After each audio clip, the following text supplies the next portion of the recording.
Hi everyone, I am back with my next video. I thought this topic that I'm going to talk about today was a really important one and it could be very helpful in the times that we're in right now. And I know I've talked about Tourette syndrome in school before, Tourette syndrome in college, and all those kinds of things, but I thought I'd make one specifically talking about how you can bring it up to classmates, how you can bring it up to your teachers so that they can try to be more understanding, or they can try to accommodate you better, or if you want to let them know that you don't even want any kind of special accommodation, whatever that may be. And I know that talking about it and telling classmates, especially our peers and that kind of thing, is easier said than done. It's a difficult thing to do.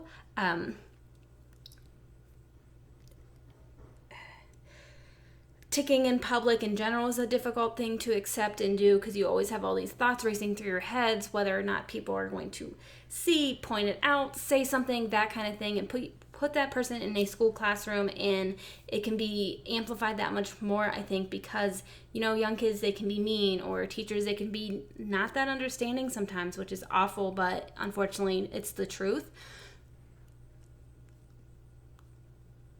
So I thought this would be a good topic also because I know a lot of kids right now, they're going through this hybrid point of school where you're either there some days of the week, not there some days of the week, so you're virtual some days of the week, or maybe you're all virtual, or maybe you're in a school right now that's all in the classroom, which whatever that may be, either way, there's choices for you to do, whatever makes you feel most comfortable. I know a lot of people tend to try and hide it and maybe suppress it in the classroom, and I'm not saying that I never did that, because as much as I preach to try not to suppress your tics, because I don't like doing it myself, because obviously I know firsthand how painful it is and how uncomfortable it is. I did it in the classroom because even though everybody knew I had Tourette syndrome, it was still hard to tic in front of people. It's still uncomfortable. You still feel like everybody's staring at you. You still worry about the teacher believing you or possibly kicking you out of the classroom, any of those things. So first and foremost, I'm going to give a shout out right now. I follow Emma. I've done a video with her for one of my Tourette Talk videos, Emma from Life's a Twitch. I saw her doing a Q&A, and somebody asked about talking about classmates, and she talked about this really cool thing, and I believe she talked about it in my video as well, and I just thought it was great.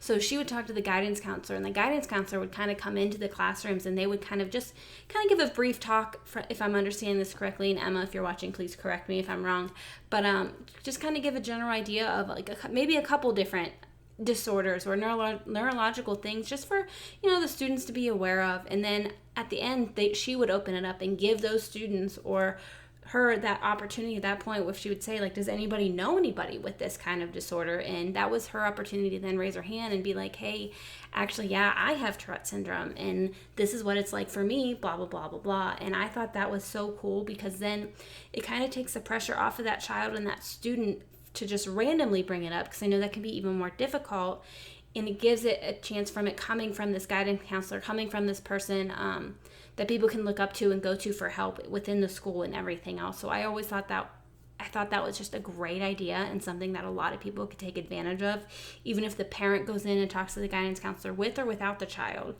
And that's another option as well, for the teacher to call and set up a meeting with the parent, for the parent to call and set up a meeting with the teacher and talk to them about their student. Tell them like what they could possibly expect. Maybe give them a quick glimpse of their tics. Maybe tell them like what it could be like for them in the classroom, how difficult it could be in the classroom, and kind of how they could be struggling without the teacher actually knowing. And I think that's something to really point out, because a lot of us, when we are suppressing, it could look like we're just like staring off into the distance. We're not paying attention, but really we're trying so hard to not move our bodies when everything inside of our body wants to move, and eventually it's going to come out, so it can appear that we're not doing that. So all these outside factors are playing a part in it, and it can make it more difficult. So I think that's another option. I think right now too, one great option if you're doing it virtually is having that conversation, having that one-on-one time with your teacher.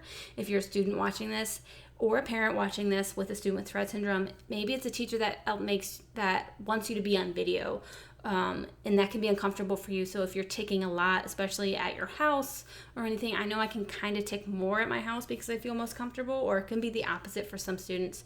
Talk to that teacher and tell them, like, look, and ask, like, if my tics are starting to get bad, or I feel like it's about to happen, can I please have your permission to turn off my video? And then you guys can work out whatever you need to work out to make it so like you can check in, and obviously the teacher's going to want to know you're there and paying attention, so that can be worked out. But I think most teachers would be very understanding to that aspect. At least I hope they would be. And I think that's a really cool, and not really cool, but one way to go about it.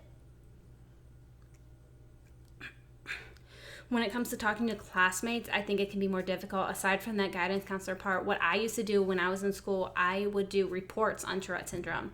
It allowed me to talk about what I live with. It allowed me to even learn more about what I lived with, because I had to write the report, and when I had to present it into my class, I was able to tell them, like, this is what I have, this is why I chose this topic. Then I was able to not only educate them about Tourette syndrome, I was able to educate them about how it affected me personally. And every time I did it, I really did have all of the other students and classmates' engagements. They were listening to me and they were learning more about it. And sometimes they would come up to me afterwards and ask me more questions about it, which I loved answering. And I think it opened so many conversations and it allowed me to feel so much more comfortable in the classroom.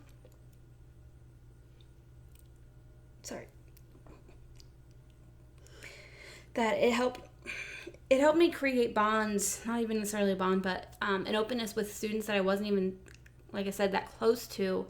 But then they understood. So they understood when I was moving and all of these things, and it made life so much easier for me in the classroom. So I think like presenting on it, doing a little report, doing a little presentation. Maybe you can work it out for it to be a project that you get credit for even, which is a double win. Having your parents have that talk with the teachers and asking them what ways it could be best to be brought up in the classroom, and just really making sure the teacher and the classmates know what makes you feel most comfortable, because the more comfortable you feel, the more respect you're given by that teacher, the better it's going to be for you. Even less tics would possibly even happen, because I know if I was in classrooms with teachers that I didn't think were very helpful or understanding about my Tourette syndrome, it was harder for me to not tic in that classroom. So I think that makes a huge difference. Use every resource that you have. Maybe send them a packet about you. Send them, like, have your parents send them a picture of you in a little information paragraph saying, this is who I am. I just want you to meet me, and give you a quick rundown on what I have, just because there might be situations where you might see me move around or maybe say things or make noise, and I just want you to know ahead of time why that is. And so that way you already have that understanding. You know that they have that you know that they understand it, that you know that they know about it. And I think that could really open up the doors and really make life a little bit easier. So that was just my quick video for today. I know it wasn't a lot of tips or tricks to talk about to your classmates or teachers about Tourette syndrome, but I truly do think that some of those options can make the world of difference for either your child or yourself, depending on who's watching. So I hope you like that one. Please reach out to me with any other topics that you want me to talk about. Remember to reach out to me as well if you'd like to do a video together. I know there's 2 people that I am going to reach out to again. We were supposed to set up videos, but some stuff came up. So I will be reaching out to you soon. I love doing those Tourette Talk videos, and I know a lot of people are responding well to them as well, and they're enjoying listening to the other people's stories, which I love. So please reach out to me if you're one of those people. And if there's any other topics or comments that you would like me to talk about, please let me know, and I will see you guys later.